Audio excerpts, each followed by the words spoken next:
ঢাকা মহানগর দক্ষিণ জামাতের সেক্রেটারি হাতের নাম হলো মাসুদ। অনলাইনে ব্যাপক পরিচিত মুখ, মেলা মানুষ হাতের হয়তো ভাষণ টাষণ শুনছেন। এরকম একটা সমাবেশে বক্তব্যকালীন সময় হাতে মানে যেটা বলতে চাইছে এটা হইলো গত 17 বছর বাংলাদেশের জামাতও ভালো আছিল। হাতে হাতের বক্তব্যের মধ্যে কইতেছে গত 17 বছরে হয়তো আমাদের গুটি কয়েকজন মানুষের গায়ে হাত তোলা হয়েছে, তাও নিরবিচ্ছিন্ন ঘটনা আমাদের মনে পড়ে না। এতদিন ধরে মানুষেরা বুঝাইছে যে এরে নির্যাতন ওরে নির্যাতন, এই করতেছে সে করতেছে।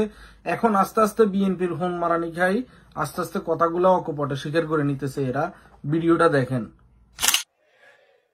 17 বছরতে আমাদের গায়ে টুকটাক হাত দিছে, তাও একেবারে বিচ্ছিন্ন ঘটনা, তা মনে পড়ে না আমাদের। আর এই এক বছরে আমাদের বেশ কয়েকজন ভাইয়ের গায়ে ইতিমধ্যে হাত তোলা হয়েছে, সিগনিফিকেন্ট।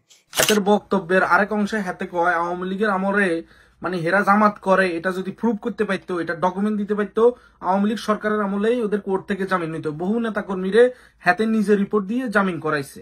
এখনকার আমাদের আওয়ামী লীগের বহু নেতা কর্মী নিরপরাধ, যারা জাস্ট আওয়ামী লীগের সমর্থক, তাদেরকে জেলে আটকে রাখা হয়েছে।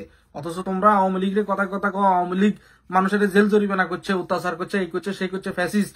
এন তো এরা আস্তে আস্তে জিনিসগুলো ক্লিয়ার করতেছে। মানে জানতে হলে দেখতে হইব। এই পরের খণ্ডটা দেখেন হাতে কি বলে। আওয়ামী লীগের আমলের আমাদের ব্যক্তিগত রিপোর্ট দেখাইয়া কোর্ট থেকে আমাদের আসামি জামিন করা লাগছে নাই, কারণ ওরা বলতেছে তুমি জামা ঠিক মতো করো, এটা আমাদের বুঝতে হবে, তাহলে জামিন পাও। আমি বহু লোককে রিপোর্ট দিয়ে ম্যাজিস্ট্রেটের কাছ থেকে জামিন করে নিয়ে এসেছি। সুতরাং এই আরেকটা কথা বেশি শোনা যায়, আওয়ামী লীগের আমলে ইমাম মুয়াজ্জিম এদেরকে অত্যাচার করা হইতো, এদেরকে বিনা অপরাধে শাস্তি দেওয়া হইতো।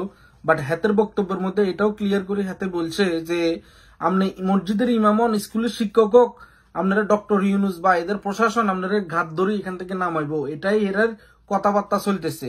গত 17 বছরে কি এ ধরনের কোনো কিছু ছিল না? হাতের যারা শুনতেছে অডিয়েন্স এরাও বলতেছেন না, ছিল না। মাঝামাঝি কোনো পথ নাই ভাই। ভাবতে খাইতেছেন আমি শিক্ষক, আমি সুপার, আমি আলেম, আমি মাদ্রাসার ইমাম, আমার কোনো অসুবিধা নেই। ইমামের ঘর কালা ঘর ঘাড় ধরে প্রথমে নামানোর জন্য তারা ইতিমধ্যে ডিসিশন নিয়ে বসে আছে, না বসে নাই, বসে আছে। কোথায় ইমামতি দিবেন না, এক কোথাও মসজিদ হতে দিবেন না। এই আলোচনা 17 বছর ছিল না। এই আলোচনা এক বছরে না ছিল না।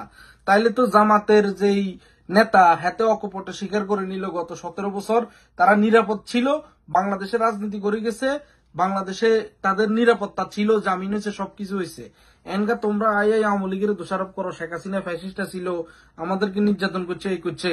এনগা ওই যে বিএনপির গোয়া মারা খাই, এনগা আওয়ামী লীগ বালা ছিল, এগুলাই তো বাইর করো। আওয়ামী লীগ আসলে বালা ছিল, শেখ হাসিনা ফ্যাসিস্টটা ছিল না। শেখ হাসিনা ফ্যাসিস্ট থাকলে তোরা এগো জানে পাইছি না। তো কই যে বিএনপির বড্ডা বড্ডা নেতা হল, জামাতের বড্ডা বড্ডা নেতা হল, বেগুনে এতদিনে জান্নাত জাহান্নামে থাকতি।